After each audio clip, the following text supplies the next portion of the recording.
Auto డ్రైవర్లకు వరద నష్టపరిహారం 50,000 రూపాయలు ఇవ్వాలి. రాష్ట్ర ప్రధాన కార్యదర్శి జి వామనమూర్తి డిమాండ్. విజయవాడ వరద బాధితుల ఆటో డ్రైవర్లకు రాష్ట్ర ప్రభుత్వం 50,000 రూపాయలు నష్టపరిహారం ఇవ్వాలని రవాణా శాఖ పోలీస్ అధికారులు ఆటోలపై పెడుతున్న అక్రమ కేసులు, వేలాది రూపాయలు జరిమానాలను వెంటనే ఆపాలని డిమాండ్ చేస్తూ 28/9/2024 ఉదయం 10 గంటలకి ద్వారకానగర్ జంక్షన్ బుద్ధుని పార్క్ రోడ్లో ఆటో డ్రైవర్ల నిరసన ధర్నా జరిగింది. ఈ కార్యక్రమాన్ని ఉద్దేశించి AP auto drivers and workers federation AITUC రాష్ట్ర ప్రధాన కార్యదర్శి జి వామనమూర్తి పాల్గొని మాట్లాడుతూ విజయవాడ వరదల్లో నష్టపోయిన ఆటో డ్రైవర్లకు ప్రభుత్వం 50,000 రూపాయల నష్టపరిహారం ఇవ్వాలని, నగర పర్మనెంట్ లేవని, ఆటోల మీద విజయవాడ రవాణా శాఖ అధికారులు, పోలీసు వారు పెడుతున్న అక్రమ కేసులు, వేలాది రూపాయల జరిమానా ఆపాలని డిమాండ్ చేశారు. లేని పక్షంలో ఆందోళన చేపడతామని ప్రభుత్వాన్ని హెచ్చరించారు. విజయవాడ వరదల్లో సర్వం కోల్పోయిన ఆటో డ్రైవర్లకు రాష్ట్ర ప్రభుత్వం కేవలం 10,000 రూపాయలు మాత్రమే నష్టపరిహారం ప్రకటించింది. ఇది ఆ మాత్రం కూడా ఆటో రిపేర్ చేయడానికి కూడా సాలదు. ఇవాళ BS6 ఆటోలు ఉన్నాయి. వీటి వైరింగ్ కిట్టే 16,500 రూపాయలు, ఇతర పనులకి కనీసం 20,000 నుంచి 30,000 రూపాయలు ఖర్చు అవుతుంది. కాబట్టి వరదల్లో లాస్ అయినటువంటి ఆటో డ్రైవర్లకి 50,000 రూపాయలు రాష్ట్ర ప్రభుత్వం నష్టపరిహారం చెల్లించాలని చెప్పి ఎన్నికల ముందు ఆటో కార్మికులకి చంద్రబాబు నాయుడు గారు ఇచ్చిన హామీలు అమలు చేయాలని చెప్పి ఏఐటీయూసీగా డిమాండ్ చేస్తా ఉన్నాం. నేను అధికారంలోకి వస్తే 15,000 రూపాయలు వాహన మిత్ర ఇస్తామన్నారు. GO number 2131 సవరిస్తానన్నారు. డీజిల్, పెట్రోల్ ధరలు తగ్గిస్తామని ఇప్పటికి 3 నెలలు పూర్తయింది.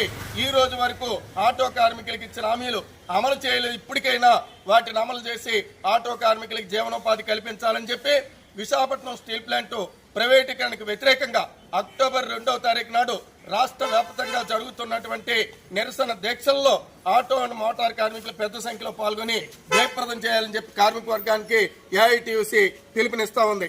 ఏఐటీయూసీ జిందాబాద్, ఏఐటీయూసీ జిందాబాద్, ఆటో డ్రైవర్ల ఐక్యత వర్ధిల్లాలి, ఆటో డ్రైవర్ల ఐక్యత వర్ధిల్లాలి, ఆటో డ్రైవర్ల ఐక్యత వర్ధిల్లాలి. కొంచెం కిందకి దించరా. ఉక్కు కార్మికులకు అన్యాయం చేస్తే సహించేది లేదు.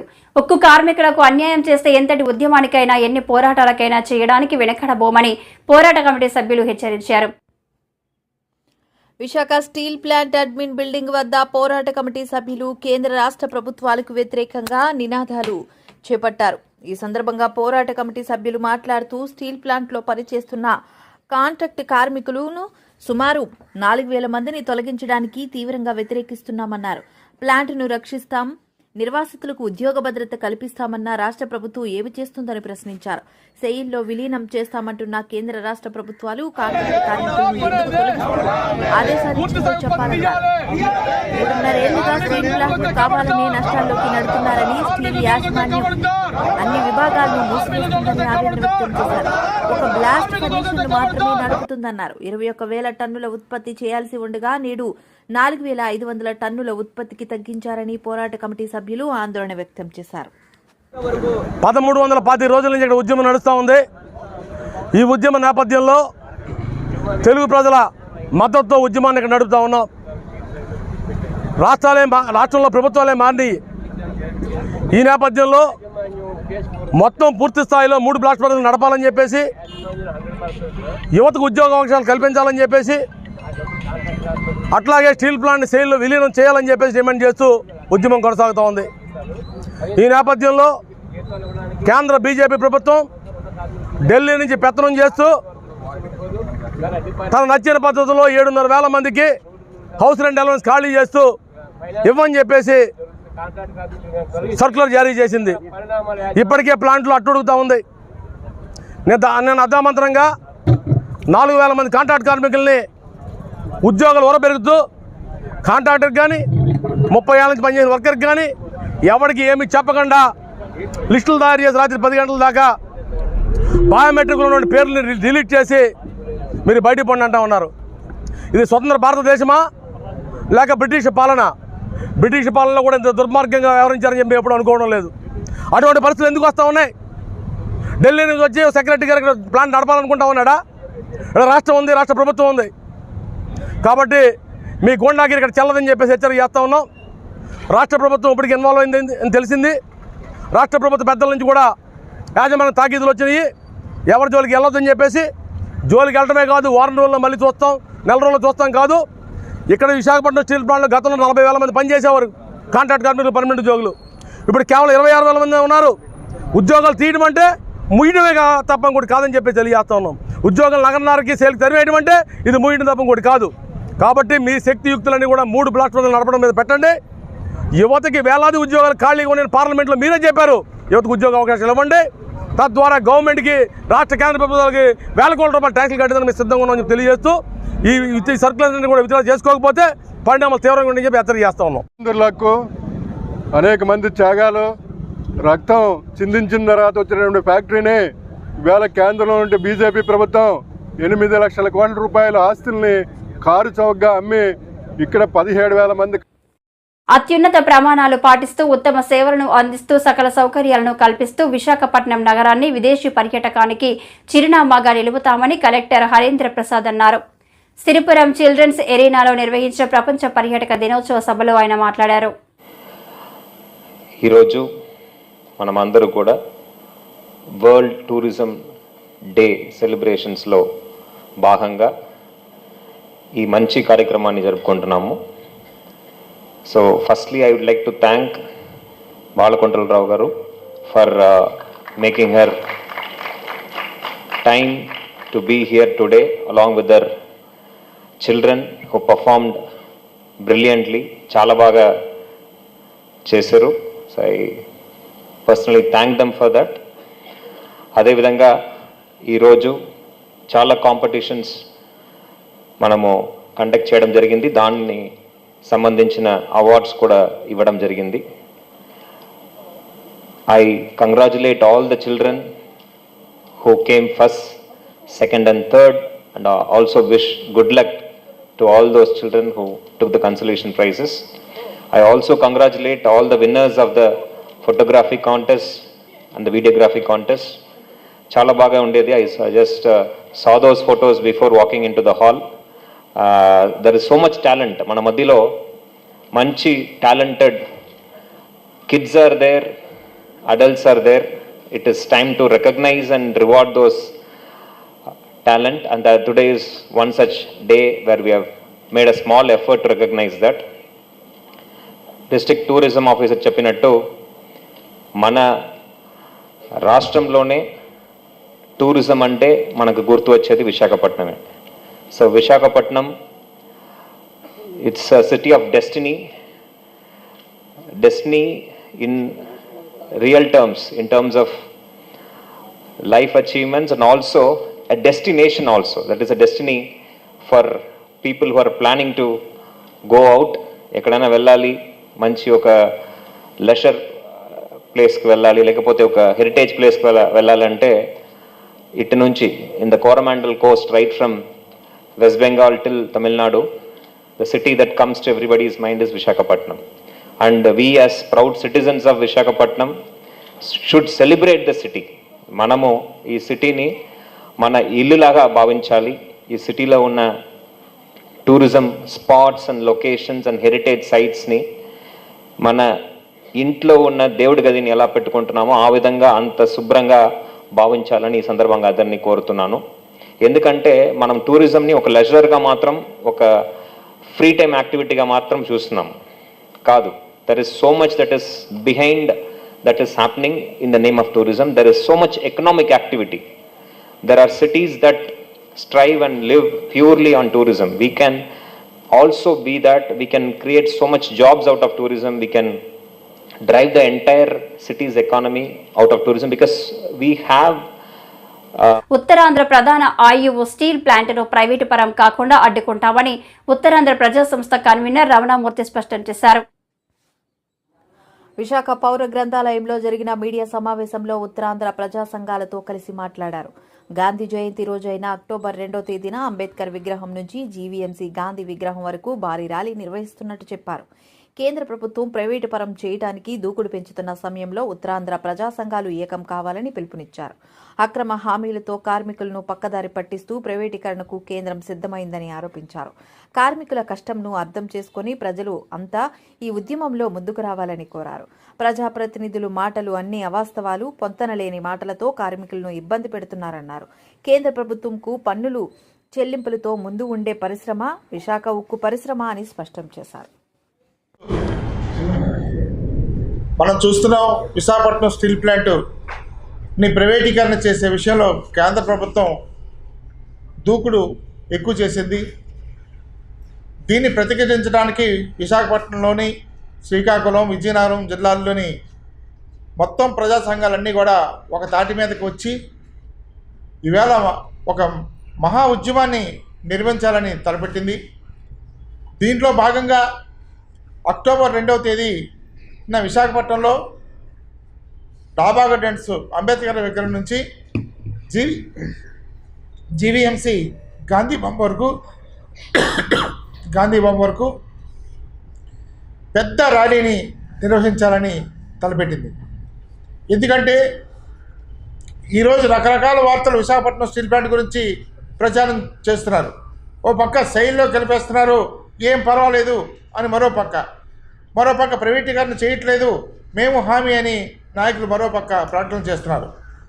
ఏదో విధంగా దారి మళ్లించి దీన్ని నెమ్మదిగా ప్రైవేటీకరణ చేయాలనే కుట్రతో కేంద్ర ప్రభుత్వం ఉంది.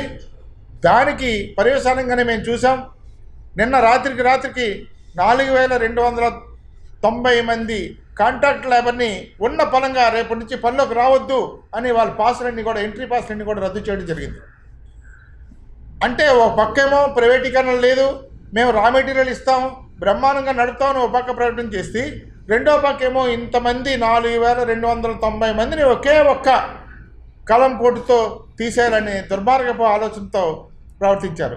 అయితే నిన్న రాత్రి ప్రజా సంఘాలన్నీ కూడా వారి గొంతెత్తి దీన్ని ఆందోళన కింద చేస్తామని హెచ్చరించడంతో కిందకి దిగి ఈ ఒక్కరోజుకి మాత్రమే ఆ ఆర్డర్ని నిలుపుదల చేశారు.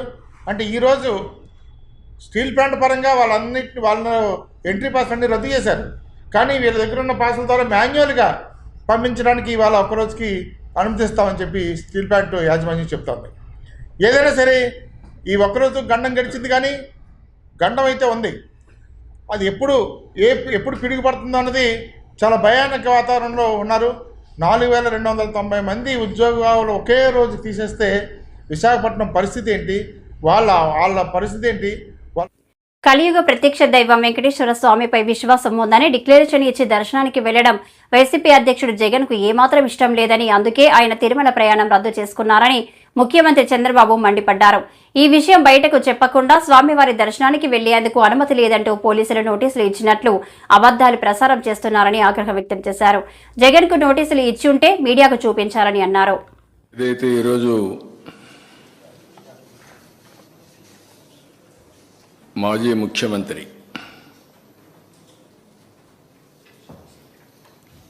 తిరుమలకు వెళ్ళొద్దని ఎవరో చెప్పినట్టు మాట్లాడుతున్నాడు. వెంకటేశ్వర స్వామి మీద భక్తుండే ఏ భక్తుడైనా సరే వెంకటేశ్వర స్వామి దగ్గరికి పోయే అవకాశాలు ఉన్నాయి. అదే సమయంలో ఎవరైనా వేరే మతాలకు సంబంధించిన వ్యక్తులుంటే అక్కడ కొన్ని సాంప్రదాయాలు ఉన్నాయి. ఆ సాంప్రదాయాల్ని గౌరవించాలి. ఇది చాలా టెంపుల్స్లో ఉండే ఆనవాయితీ. ఇక్కడ ఎవ్వరు కూడా ఆయన పోవద్దని చెప్పలేదు. ర్యాలీలు, జన సమీకరణలు చేయొద్దని చెప్పాం. ఇటీవల తిరుమల తిరుపతి దేవస్థానంలో జరిగినటువంటి పరిణామాల వల్ల భక్తుల మనోభావాలు దెబ్బతిన్నాయి. ఎప్పుడైతే భక్తుల మనోభావాలు దెబ్బతిన్నాయో భక్తులందరూ కూడా ఆందోళనలో ఉన్నారు. ఆందోళన ఉన్నప్పుడు భక్తులందరూ కలిసి ఒక పక్క ఆర్గనైజేషన్ చేసి రాజకీయ పార్టీ ఈయన పోయినప్పుడు కొన్ని వేల మందిని మేము కూడా మొబిలైజ్ చేస్తామని లోకల్గా ఇన్ఫర్మేషన్ ఇచ్చారు. ఆటోమేటిక్గా ఎలాంటి అవాంఛనీయ సంఘటనలు జరగకూడదనే ఉద్దేశంతో అక్కడ యాక్ట్ ఆఫ్ 30 అంటే 10 మంది గుమ్ము కూడకూడదని తీసుకొచ్చారు. అయితే ఇప్పుడు ఆయన మాట్లాడేది చూస్తే ఆయనకి ఏ సాకులు ఉన్నాయో నాకు తెలియదు పోకుండా ఉండడానికి. కానీ ఆయన ఏదో నిలిపేశారు, నోటీస్ ఇచ్చారని మాట్లాడుతున్నారు. Can you show any notice? నేను స్ట్రైట్గా అడుగుతాను, నీకు నోటీసులు ఏమైనా ఇచ్చారా? నిన్ను వెళ్ళవద్దని ఎవరన్నా చెప్పారా? ఇస్తే చూపేయండి మీడియాకి. ఎందుకు అబద్ధాలు ప్రచారం చేస్తూ ప్రజల్ని మభ్యపెడుతూ ఇష్టానుసారంగా ప్రవర్తించడం ఇది సబబు కాదని. ఎందుకంటే ప్రజా జీవితంలో ఉండే మనందరం కొన్ని సాంప్రదాయాలు, సమాజంలో ఏ మతానికైనా కొన్ని సాంప్రదాయాలు ఉంటాయి, ఆచారాలు ఉంటాయి. ఎవరైనా సరే అక్కడికి పోవాలంటే తిరుమల పర్యటనను రద్దు చేసుకున్న జగన్ చెప్పినవన్నీ కుంటి సాకులే అంటూ హోంమంత్రి అనిత వ్యాఖ్యలు చేశారు. డిక్లరేషన్ ఇచ్చి తిరుమలకు వెళ్తే తన తల్లికి చెల్లికి పట్టిన గతే తనకు పడుతుందని భయపడి పర్యటనకు రద్దు చేసుకున్నారన్నారు. డిక్లరేషన్ ఇవ్వడం ఇష్టం లేక డైవర్షన్ రాజకీయాలు చేసింది జగనే అంటూ మండిపడ్డారు. నాయకులు కార్యకర్తలు తిరుపతికి రావాలని సోషల్ మీడియా ద్వారా విస్తృత ప్రచారం జరుగుతున్నది. అదేవిధంగా ఈ పర్యటన అడ్డుకుంటామని వివిధ రాజకీయ పార్టీలు, హిందూ ధార్మిక సంఘాలు, ప్రజా సంఘాలు కూడా సోషల్ మీడియా ద్వారా విస్తృత ప్రచారం జరుగుతున్నది. ఈ సందర్భంలో తిరుపతి జిల్లాలో ఉద్రిక్త పరిస్థితులు, శాంతి భద్రతలకు విఘాతం కలిగే అవకాశం ఉన్నది. ఈ పరిస్థితుల వల్ల రాబోయే తిరుమల బ్రహ్మోత్సవాలు మరియు ప్రపంచవ్యాప్తంగా తిరుమలకు వచ్చే యాత్రికులపై ప్రభావం చూపే అవకాశం ఉన్నది. అదేవిధంగా గౌరవ తిరుపతి జిల్లా సూపరింటెండెంట్ ఆఫ్ పోలీస్ వారు తిరుపతి జిల్లాలో సెక్షన్ 30 పోలీస్ యాక్ట్ను అమలు చేసి ఉన్నారు. కావున తిరుపతి జిల్లాలో ఎటువంటి ర్యాలీలు, సభలు, సమావేశాలు, భారీ జనసమూహాలు ముందస్తు అనుమతి లేకుండా జరుపుటకు నిషేధించబడినది. ఇట్టి నిబంధనలు ఎవరైనా అతిక్రమించిన ఎడల వారిపై చట్టపరమైన చర్యలు తీసుకొనబడును. కావున అన్ని వర్గాల వారు తిరుపతి జిల్లాలో శాంతి భద్రత పరిరక్షణకై పోలీసు వారికి సహకరించాల్సిందిగా కోరడమైనది. ఇది నోటీస్. దీన్ని నిన్న కావాలని 10 సార్లు చూపించి ఇందులో ఏదో అతనికేదో నోటీసులు ఇచ్చామని చెప్పి మాట్లాడి ప్రజలకి ఒక రాంగ్ పర్సెప్షన్ క్రియేట్ చేయడానికని చాలా విశ్వ ప్రయత్నాలు చేశాడు జగన్మోహన్ రెడ్డి. నేనేమంటానంటే జగన్మోహన్ రెడ్డికి సూటిగా అడుగుతున్నా, జగన్మోహన్ రెడ్డికే కాదు వాళ్ళ తాలూకా నాయకులందరికీ కూడా, ఒక్క బైండ్ ఓవర్ అయినా మేము చేసామా? ఒక్క నాయకుడినైనా హౌస్ అరెస్ట్ చేసామా? ఒక్క నాయకుడినైనా ప్రివెంటివ్ అరెస్ట్ చేసామా? ఒక్క నాయకుడి ఇంటి దగ్గర పోలీస్ పహారా ఏమైనా ఉందా?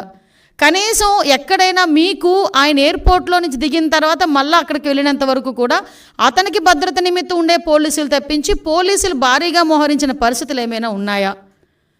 అంటే చాలా క్లియర్గా ఎందుకు మేము ఆ నోటీసులు కూడా ఇవ్వాల్సి వచ్చింది అంటే, కేవలం అక్కడ బ్రహ్మోత్సవాలు జరుగుతున్నాయి, ఈ కల్తీ నెయ్యి మీద సిట్ కూడా ఏర్పాటు చేయడం అయింది. ఒక పక్క నుంచి జగన్మోహన్ రెడ్డి మీద ఉన్న కోపంతో కొన్ని మంది ధార్మిక సంఘాలు కూడా కొన్ని సోషల్ మీడియాలో మొత్తం కొంతమంది మెసేజ్లు ఫార్వర్డ్ చేసుకున్నారు. At the same time YSRCP నాయకులు కూడా భారీగా జన సమీకరణ చేయడానికి వాళ్ళు సోషల్ మీడియాలో మెసేజ్లు ఫార్వర్డ్ చేసుకున్నారు. ఈ నేపథ్యంలో ప్రజలకు ఇబ్బంది కలగకుండా, యాత్రికులకు ఇబ్బంది కలగకుండా, విఐపీఎస్కి ఇబ్బంది కలగకుండా ఉండటానికి రెగ్యులర్గా శాంతి భద్రతలు విఘాతం కలిగిస్తాయనుకునేటప్పుడు పోలీస్ డిపార్ట్మెంట్ వాళ్ళు ఇచ్చే నోటీస్ అది.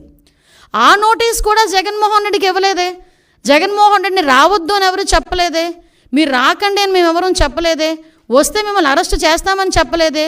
ఏ రోజు చంద్రబాబు నాయుడు గారిని ఎయిర్పోర్ట్లోనే ఆపేసినట్టుగా మేము ఎప్పుడు ఆపడానికి మేము ప్రయత్నం చేయలేదే. నిజంగా జగన్మోహన్ రెడ్డి గారిని ఆపాలనుకుంటే ఆయన ఇంత ధైర్యంగా ఈ సెంట్రల్ జైలు విజిట్లు చేసేవాడు ఆయన? ఎంతమంది సెంట్రల్ జైల్లో ఉంటే విజిట్లు చేశాడు ఆయన? మేము ఎప్పుడైనా ఆపామా? అంటే విషయం ఏంటంటే, మేము ప్రజాస్వామ్యబద్ధంగా ముందుకెళ్తున్నప్పుడు మా మీద బురద చల్లటానికి పోలీసు నోటీసులు నాకు ఇచ్చే